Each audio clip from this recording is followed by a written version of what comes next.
오늘 저는 성탄을 맞이해서 예수님을 경배하라 이와 같은 제목으로 함께 은혜를 나누겠습니다.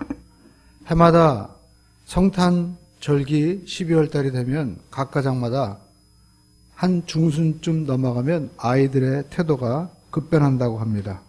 갑자기 시키지 않는 집안 청소를 하지 않나, 또 아버지의 신발을 정리하지 않나, 매우 순종적으로 아이들이 변한다고 합니다. 아이들이 정도의 차이는 있지만 아이들에게 있었던 이 공통점은 선물을 기대한다는 겁니다.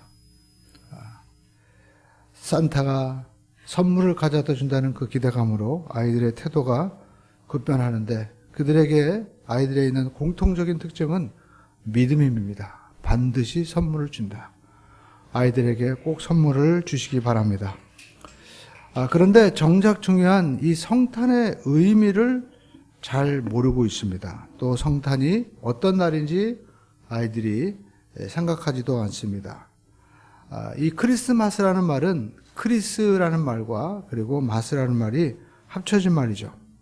크리스마스는 바로 그리스도, 그 예수께 경배한다는 그러한 의미를 가지고 있습니다. 그러니까 크리스마스는 예배 드리는 날이죠. 예수님이 이 땅에 어린아이의 모습으로 오신 것을 우리가 감사하고 또 그의 모든 성탄을 축복하는 것이죠. 예수님은 바로 하나님의 아들이십니다. 그런데 왜 하나님의 아들이 천상의 보좌를 버리고 이 땅에 어린아이의 모습으로 오셨을까요? 예수님께서 이 오신다는 메시지는 이미 창세기부터 우리에게 말씀을 하고 있습니다. 아담과 하와가 하나님의 말씀을 불순종하고 선악과를 먹었을 때 죄로 말미암아 죽을 수밖에 없는 인류를 향해서 하나님께서는 창세기 3장 15절에 예언의 말씀을 주셨습니다. 여자의 후손이 내 머리를 상하게 할 것이고 또 너는 그의 발꿈치를 상하게 할 것이다. 여자의 후손으로 바로 예수님이 오신 것입니다. 그래서 우리가 신앙 고백을 할 때 반드시 동정녀 마리아에게 나시고 라고 합니다. 그것은 남자와 결혼하지 않는 상태에서 남자를 모르고 예수님이 이렇게 성령으로 잉태가 되었다라는 것입니다. 그래서 하나님께서는 여인의 후손으로 오실 그 예수님을 통하여 사탄의 머리를 깨뜨리고 또 예수님은 발꿈치를 상하게 할 것이다. 그건 무엇입니까? 예수님도 희생을 당한다는 것이죠. 예수님께서 우리를 구원하신 것은 그냥 능력으로 구원하신 것이 아니라 희생이 있었다라는 것입니다. 그래서 인류의 구원을 위해서 예수님께서는 십자가에 못 박히시는 그 희생이 있었던 것입니다. 그래서 우리는 예수님을 구원자라고 얘기하는 것보다 구속자라고 하는 것이 정확한 표현인 것입니다. 왜냐하면 구속자는 값을 주고 샀다는 것이죠. 구원자는 희생이 없이도 구원할 수 있습니다. 우리가 주변에 늘 보는 119 대원 아저씨들 보면 자기 자신이 희생이 없이도 구원할 수 있는 그런 일들을 많이 하고 있죠. 물론 귀한 일이지만 구속자와 구원자는 완전히 다른 것이죠. 우리가 성경을 보면 구약 룻기 성경에 그런 이야기가 나옵니다. 이 베들레헴에 기근이 들었을 때 엘리멜렉이라는 집안이 모압으로 이민을 가게 됩니다. 그런데 그곳에서 이제 두 아들과 그리고 엘리멜렉도 죽고 말았습니다. 그런데 그 자부였던 룻과 그리고 시어머니 이제 나오미만 남게 되었는데 이제 베들레헴에 다시 풍년이 돌아왔다고 해서 돌아오게 되죠. 그러나 그들은 그곳에 가서 완전히 알거지가 되어가지고 돌아온 겁니다. 그런데 그 가까운 친척이 이제 그 망한 집안을 일으켜주는 고엘이라는 그러한 제도가 있습니다. 그래가지고 이 룻의 가장 가까운 친척에게 룻과 그 재산을 회복시켜달라고 그렇게 요청을 하는 장면이 나옵니다. 그런데 그 가까운 친척은 자기가 돈 주고 사서 그 집안의 이름으로 등기를 해주는 그러한 일에 대해서 나는 손해가 되니까 나는 하지 않겠다고 합니다. 그런데 보아스는 손해를 감수하고 아내를 맞이하고 그리고 그 집안의 이름으로 재산을 회복시켜주는 그러한 일을 하죠. 그래서 보아스는 그 집안을 구속한 것이고 또 자기 자신을 희생해서 그 집안을 살린 것입니다. 그래서 우리가 성경을 보면 마태복음에 예수님의 족보에 바로 보아스가 등장을 하는 것입니다. 그렇습니다. 우리 예수님께서는 우리를 구속하기 위해서 희생을 하시는 것입니다. 예수님께서 우리 모든 인류를 구원하기 위해서 자기 자신의 생명과 모든 삶을 다 버리시고 주님께서 우리를 살려주신 것이죠. 그래서 예수님은 우리의 구속자가 되는 것입니다. 그래서 크리스마스에는 오직 예수님만 경배를 받아야 됩니다. 아니, 우리 모든 예배는 그 어떤 누구보다도요, 그것이 사람의 개입될 수가 없습니다. 오직 하나님만 경배를 받아야만 되는 것입니다. 저는 해마다 크리스마스가 되면 그 어렸을 때 들었던 이야기가 늘 기억이 납니다. 우리나라가 6.25가 있었을 때 1.45 때 있었던 일입니다.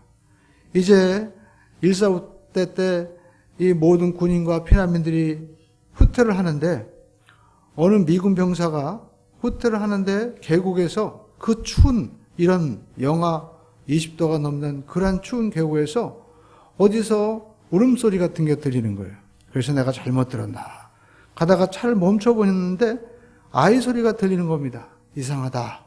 그래서 내려가 봤습니다. 계곡을 따라 내려가 봤는데 그 흰 그 위에 뭔가 물체가 있는 거예요. 가까이 가보니까 한 여인이 그 옷이 빨가벗긴 채 그 눈등에 얼어주고 있는 겁니다.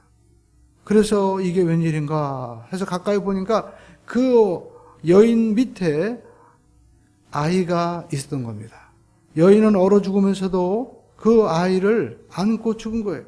그래가지고 이 아이를 안고 이제 그 양자를 이제 삼고 미국에서 키웠습니다. 근데 아이가 자라서 아버지랑 엄마랑 자기 피부 색깔이 다르니까 나는 누구냐고 하면서 반항을 합니다. 그래서 네가 어떻게 여기까지 왔는지 이야기를 해주고 한국에 온 거죠. 아이는 그 계곡에 가서 그 어머니를 볼 수 없지만 그 추운 계곡에서 어머니가 나를 살리기 위해서 이렇게 자기의 생명을 바쳤다는 것을 보고 하염없이 눈물을 흘립니다. 그러면서 그 자리가 어딘지 모르지만 엄마 얼마나 추웠어. 엄마 때문에 내가 산 거야. 나는 그것도 모르고 원망하면서 살았어 하면서 눈물을 흘리는 그 이야기를 잊을 수가 없습니다. 우리가 이렇게 그리스도인이 된 것은 우리는 그리스도의 놀라운 희생으로 인해서 우리가 여기에 서 있는 것입니다. 아마 여기 계신 많은 분들 가운데 살면서 우리가 원망도 하고 불평을 할지 모르지만 가까이 있는 여러분의 어머니, 아버지의 희생이 없이 여기까지 왔다고 할 수 있는 사람은 아무도 없을 것입니다. 우리는 그리스도의 사랑으로 우리가 여기 서 있는 것이죠. 그래서 우리는 오직 독생하신 예수 그리스도만을 우리가 찬양하고 경배해야만 되는 것입니다. 그리고 성경은 이 예수님이 오시기까지 희생한 분들의 이야기를 우리에게 자세하게 소개하고 있습니다. 우리는 그분들을 통해서 함께 은혜를 나누고자 합니다. 첫 번째, 요셉과 마리아입니다. 요셉과 마리아는 예수님을 이 땅에 오시기 위해서 준비한 분들인데 이분의 이름은 정말 귀하게 되었죠. 성경은 예수님께서 이 땅에 아기 예수로 오실 때 특별히 마리아와 요셉에 대해서 말씀하고 있습니다. 예수님께서 이 땅에 인간의 몸을 입고 오실 때 성경 마태복음 1장 18절은 동정녀 마리아를 통해서 이 땅에 오실 것이다 라고 말씀합니다. 마태복음 1장 18절은 이와 같이 말씀하고 있습니다. 예수 그리스도의 나심은 이러하니라. 그의 어머니 마리아가 요셉과 약혼하고 동거하기 전에 성령으로 잉태된 것이 나타났더니, 당시 처녀가 아이를 낳는다는 것은 간음죄에 해당하기 때문에 마땅히 돌에 맞아 죽는 그러한 시대였습니다. 그리고 당시 결혼은 이 좋은 풍습이었기 때문에 농업을 위주로 하는 사회이기 때문에 빨리 결혼을 해서 자기 자녀들이 쉽게 가지고 인력이 재산입니다. 그렇기 때문에 여자아이들은 일찍 결혼했습니다. 마리아도 학자들은 15세 정도에 결혼을 했을 것이다. 그렇게 예측을 합니다. 그러면 생각해 보십시오. 15살 아이가 임신을 한 거예요. 얼마나 놀랐을까요? 그때 천사가 와서 소식을 전합니다. 너의 몸에서 날 아이가 이제 바로 메시아가 될 것이다. 그랬더니 그 마리아가 대답합니다. 나는 남자를 알지 못하는데 어찌 이런 일이 있을 수 있겠습니까? 라고 두려워하죠. 그런데 천사가 얘기합니다. 대저 하나님의 말씀에는 능치 못함이 없느니라. 그랬더니 이 어린 소녀가 얘기합니다. 주의 계집종이오니 말씀대로 이루어지리이다. 참 놀라운 믿음이죠. 그래서 오늘날도 저와 여러분들이 예수님을 나의 구세주로 모시기 위해서는 이 마리아처럼 순수한 마음과 그리고 말씀이 그대로 이루어질 줄로 믿는 그러한 믿음이 있는 사람만이 예수님을 나의 구세주로 모시게 되는 것입니다. 그리고 성경에 보니까 마리아가 나옵니다. 마리아의 남편 요셉이 나옵니다. 요셉. 생각해 보십시오. 자기가 이제 결혼을 해야 되는데 이제 그 정원한 여자가 임신을 한 거예요. 보통 상식적으로 보면 매우 화가 나고 그리고 파혼을 하고 어쩌면 복수를 했을지도 모릅니다.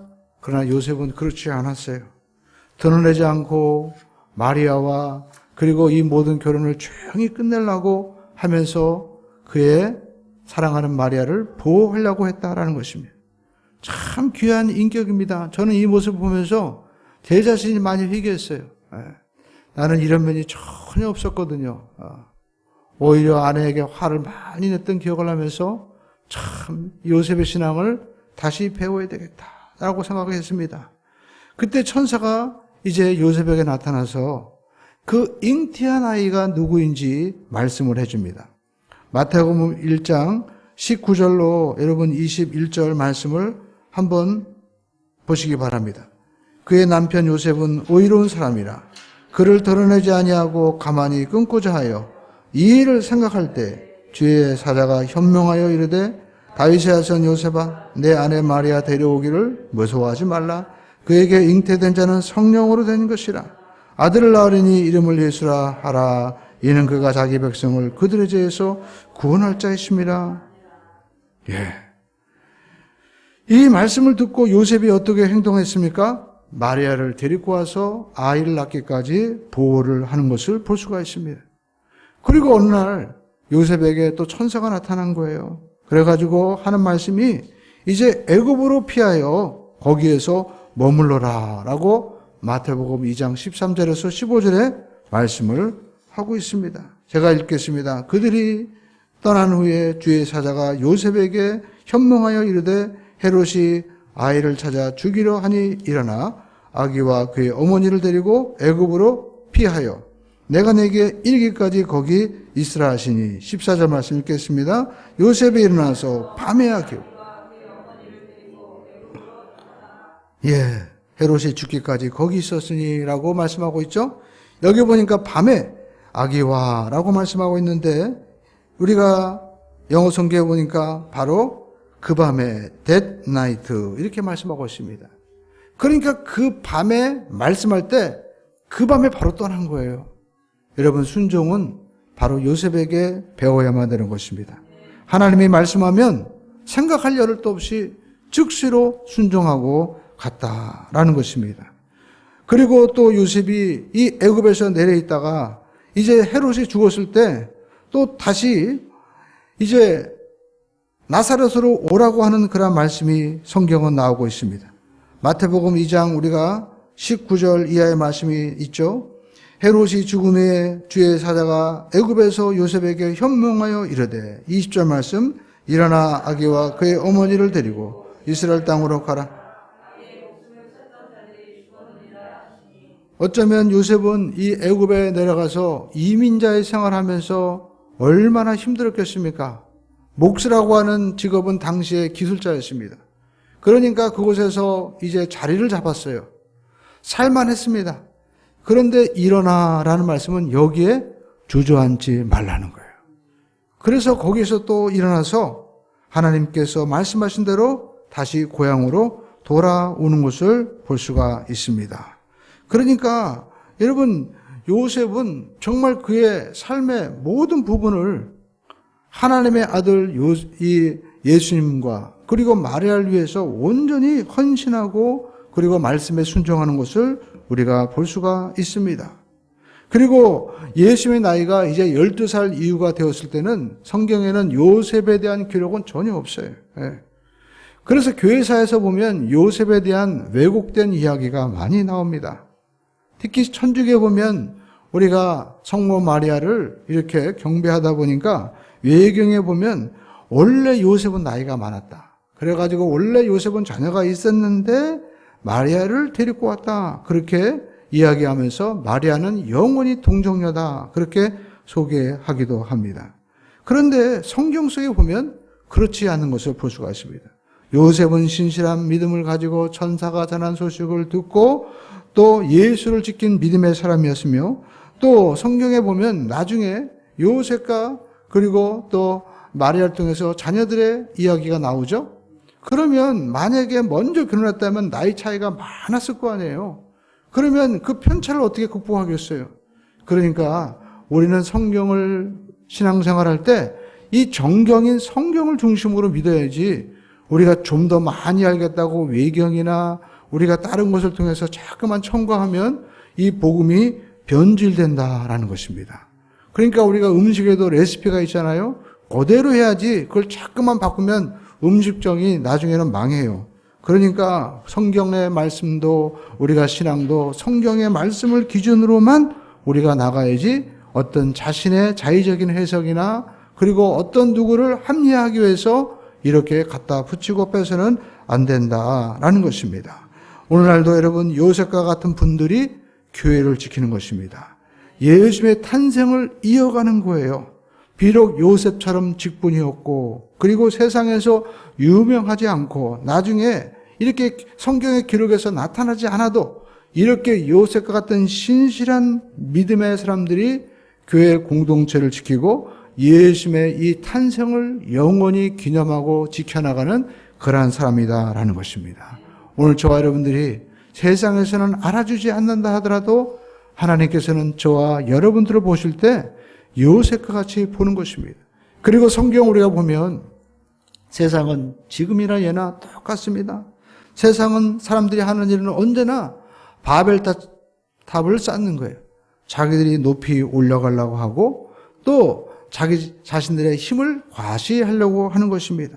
예수님이 오실 때 로마 시대 때 황제는 바로 누구였습니까? 바로 그 옥타비아누스라는 사람인데 이 사람은 자기 자신이 신이 되려고 한 것입니다. 아마 세계사에 보면 공화정이라든지 이런 거 많이 배우셨죠? 그래가지고 자기 자신의 이름인 이 옥타비아누스를 버리고 존엄한 자, 신에게 갖다 붙이는 일입니다. 아우구스투스가 된 거예요. 그래서 성경에 보면 이 아우구스투스라는 이름이 나오죠? 그래가지고 천하에다 호적을 해라 라고 얘기합니다. 왜 호적을 하라고 했을까요? 세금을 더 많이 거두려고 하는 거예요.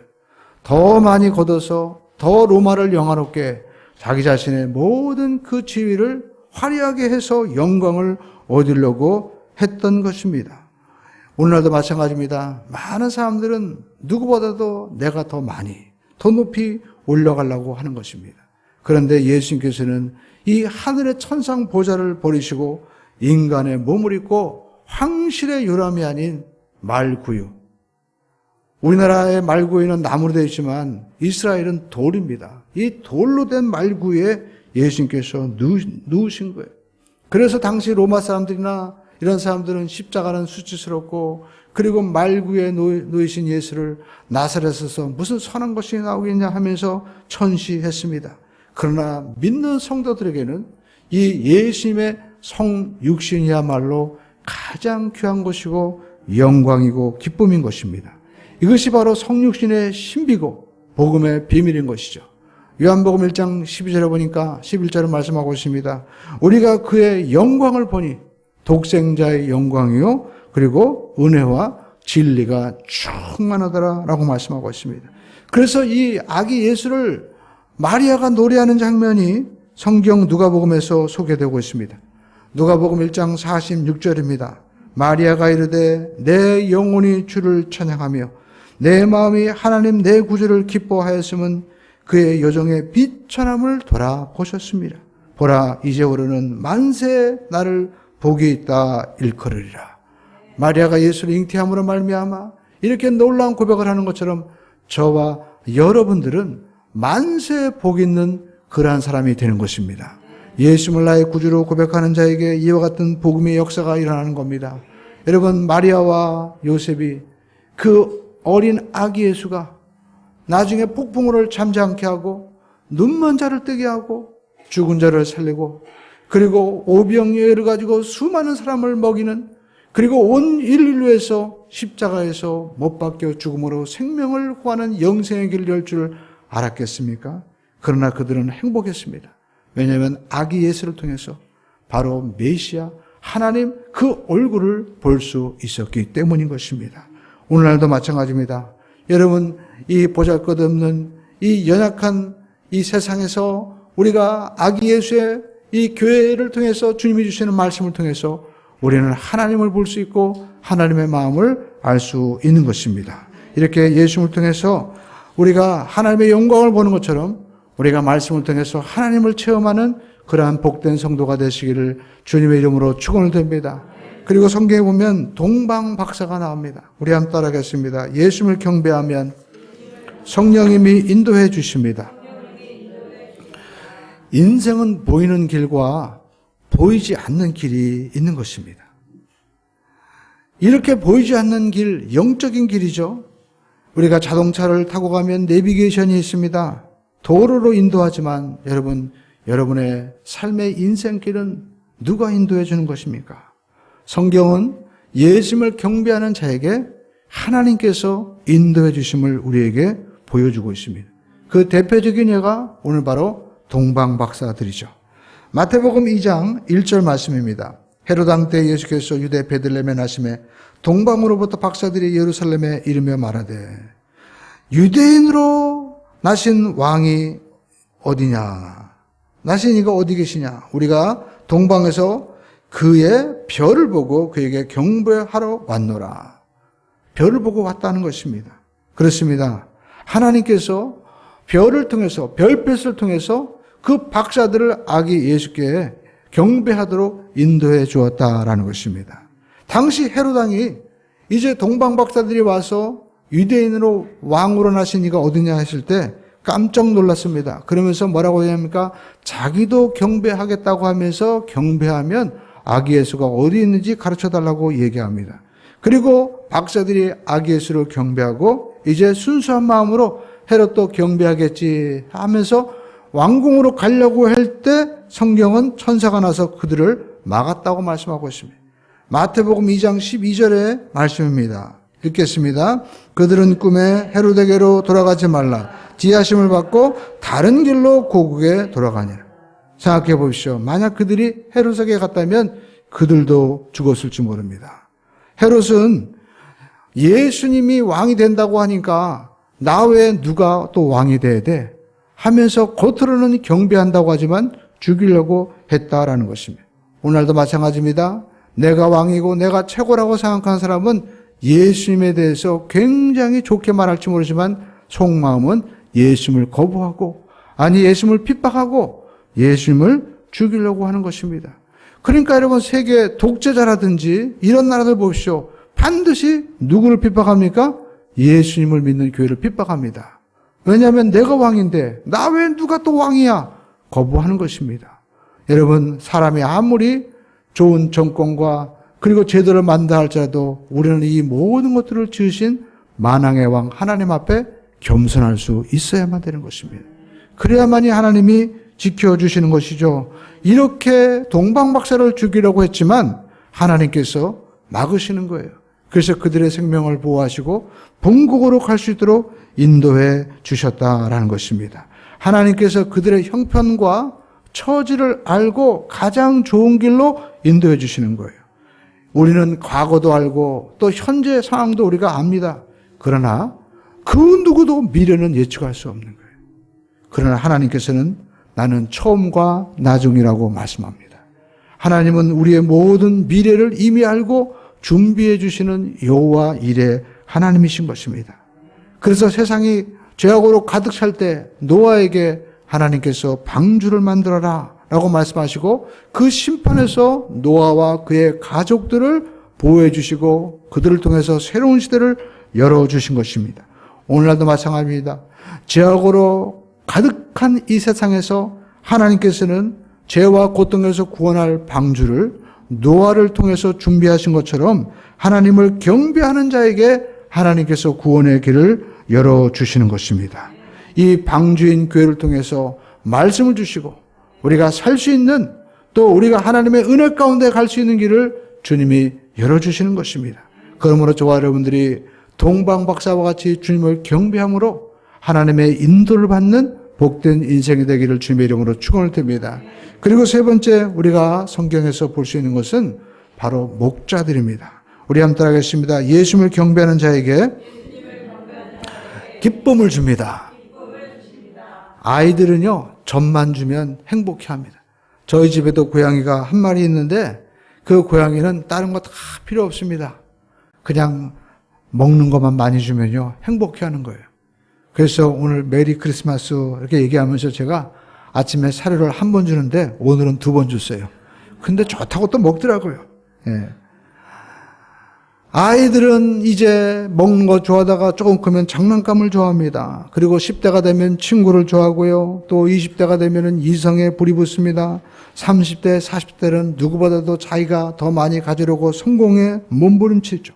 50대가 되면 남들이 나를 알아주는 명예의 목숨을 걸고 또 60대, 70대면 또 아이들로 다시 돌아가서 무엇보다도 먹는 게 좋다는 거예요. 예, 그 말이 맞아요. 제가 여러 나이 드신 목사님들 모시고 이렇게 여행 갈 때 반드시 챙기는 게 있습니다. 사탕을 챙깁니다. 가다가 배고프면 못 참으세요.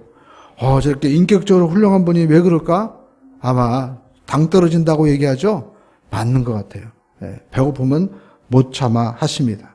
그런데 여러분, 우리 성도는 무엇으로 기뻐해야 할까요? 성도는 예수님 때문에 성령과 말씀으로 기뻐해야 될 줄로 믿습니다. 동방박사는 이 아기 예수를 만나자 그들의 보배 합을 열어서 기쁨으로 황금과 유향과 몰약을 드립니다. 황금은 예수님의 영원한 왕권을 말씀한다고 했죠. 저와 여러분들은 예수님이 영원히 나를 다스려 주심을 믿고 경배해 드려야만 되는 것입니다. 그리고 유향은 하나님께만 드리는 거룩한 아주 귀한 향료입니다. 오늘 여러분, 저와 여러분들의 삶과 예물이 향기가 나는 예물이에요. 그것은 외모가 아닙니다. 그 마음의 중심을 보시는 거예요. 그리고 몰약입니다. 몰약은 죽은 자에게 시신을 처리하게 하기 위해서, 쉽게 해서 미일했을 때 하는 겁니다. 예수님이 하나님이신데 죽으신 거예요. 왜 죽으셨습니까? 죄의 값은 사망이기 때문에 나를 죄에서 구원하기 위해서 대신 죽으신 거예요. 인간의 몸을 입고 주님이 죽으신 겁니다. 가짜가 아닙니다. 환상이 아닙니다. 도마는 그의 죽으신 그 몸, 못장난 손과 옆구리의 창을 직접 만져보고 나의 주, 나의 하나님이요 무릎을 꿇었습니다. 오늘 여러분, 하나님이 저와 여러분들을 위해서 이처럼 고난과 저주를 받으시고 우리를 생명으로 인도해 주신 것입니다. 그래서 우리의 모든 예물은, 우리의 예물의 그 마음은 황금과 유향과 몰약이 되어야 된다라는 것입니다. 그런데 성경은 말씀하고 있습니다. 이들이 이 예물을 드릴 때 서운한 마음이 없었어요. 오히려 기뻐했다라는 것입니다. 잠언서 우리가 17장 22절에 보니까 마음의 기쁨은 양약이라도 심령의 근심은 뼈를 마르게 한다. 우리가 살다 보면은요, 받는 기쁨보다 주는 기쁨이 훨씬 큰 것을 여러분, 우리가 알게 됩니다. 예수님 앞에 예물을 드릴 때 손해가 되는 것 같지만 여러분 드려보십시오. 기쁨이 충만합니다. 저도 크리스마스가 되어서 몇 분들에게 선물을 드려봤습니다. 제가 섬기는 이렇게 회사의 그 대표 되시는 그 집사님과 함께 아주 어려운 교회 가서 선물과 그리고 예물을 드렸는데 그 목사님이 너무나 감사하는 거예요. 그런데 제가 가만히 보니까 그 예물을 준비한 그 집사님이 또 저도 마음이 훨씬 기쁜 거예요. 그런데 여러분, 큰 것뿐만 아니라 작은 것도 마찬가지입니다. 저희 집사람이 이렇게 크리스마스가 되었는데 우리 성도분들도 있지만 우리가 살면서 많은 분들의 도움을 받았는데 좀 선물을 조그만 거라도 드리자 그래가지고 K 쿠폰을 이렇게 주었습니다. 그래서 늘 우리가 차를 타고 다니는데 차를 아주 양심적으로 또 고쳐주는 또 분이 계십니다. 1년에 가끔 한 분씩 나와요. 오래전에 크리스마스 이브날 술을 갖다가 아주 충만하게 드시고 그리고 또 교회에 오셨는데 참 그 모습을 보니까 순수하더라고요. 그런데 그분이 그렇게 아무튼 차를 잘 또 우리가 세상 말로 속이지 않고 잘 고쳐주어서 쿠폰을 이렇게 드렸어요. 그리고 또 수리해주는 다른 기계를 수리해주는 분, 그리고 옆집에 있는 명색레이저 우리 사장님도 불교신자지만 보내드렸습니다. 그리고 또 바로 우리 뒷집에서 때로는 우리에게 시끄럽게 하고 귀찮게 하지만 그 책임자에게도 이렇게 보내드렸어요. 그런데 모두가 기뻐하는 거예요. 무엇보다도 우리가 기뻤어요. 주는 분들이 훨씬 마음이 기뻤습니다. 오늘 여러분 우리가 인생을 살면서 받기보다 주는 자가 되기를 주님의 이름으로 축원드립니다. 아마 예수님께서도 자기 자신의 생명을 주지만 주님의 마음은 기뻤을 거예요. 히브리서에 말씀하고 있잖아요. 하나님께서 우리를 구원하실 그 구원의 자녀들을 보고 기쁨으로 주님께서는 십자가 지신 것입니다. 그렇습니다. 여러분 우리가 신앙생활하면서 드리는 기쁨은 훨씬 큰 것입니다. 그래서 동방 박사들뿐만 아닙니다. 예수님의 그 탄생을 축하하는 목자들의 이야기가 성경은 우리에게 소개되고 있습니다. 누가복음 2장 10절로 11절에 보면 목자들이 밤에 양을 치다가 천사들이 전한 소식을 들었어요. 그 이야기가 나오죠. 누가복음 2장 10절로 11절 말씀입니다. 읽겠습니다. 천사가 이르되 무서워하지 보라 온 백성에게 미칠 큰 기쁨에 너희에게서 오늘 다윗의 동네에 너희를 위하여 구주가 나셨으니 곧 그리스도 주시니라. 여러분 보니까 큰 기쁨의 소식이 무엇이라고 얘기합니까? 다윗의 동네에 너희를 위하여 구주가 나셨으니 그리스도시라. 그러니까 큰 기쁨의 최고의 기쁨의 소식은 바로 누구예요? 예수님의 탄생이다라는 것입니다. 구원자가 오신다는 겁니다. 구속자가 오신다는 겁니다. 그래서 이 소식을 듣고 목자들이 어떻게 합니까? 목자들이 양을 지키다가 양떼를 놓고 오는 거예요. 생각해보세요. 그럼 양떼를 누가 지켜요? 그러니까 생업을 뒤로 하고 지금 예수님을 경배하기 위해서 오는 것입니다.